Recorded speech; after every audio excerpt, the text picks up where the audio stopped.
osmonda. Haqiqiy baykerlarning motoklubi borligini bilarmidingiz? Bugun haqiqiy va'z bo'ladi. Ko'kant motoklub tashkil qilinganiga 8 yil bo'libdi. Bu klubning a'zolari hozir 30 ga yaqin ekan. Ichlarida 15-20 yillik tajribali baykerlar ham bor ekan. Bu baykerlar ofisi ekan. Ketib ko'ramiz.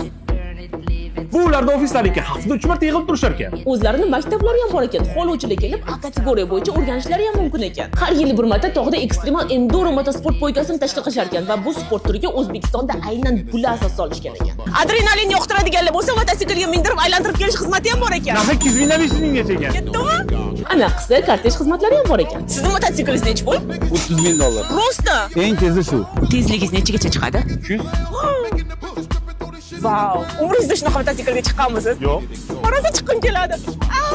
Mototsikl olmoqchi bo'lsangiz yoki mototsiklda sayohatga chiqmoqchi bo'lsangiz, maslahat ham berishar ekan, zakazga olib ham berishar ekan. Ichlarida mototsikl ustalari ham bor ekan. Ular har xil poygalarga, festivallarga ham borishar ekan. Qarang qancha medallari bor ekan. Bular hammasi retro mototsikllar ekan. Yaqinda muzeyni qilishar ekan.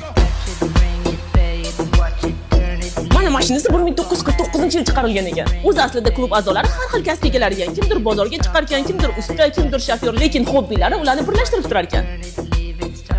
Siz mototsiklga qiziqasizmi? Videoni adrenalinga qiziqadigan tanishlaringizga fiting qilib yuborib qo'ying.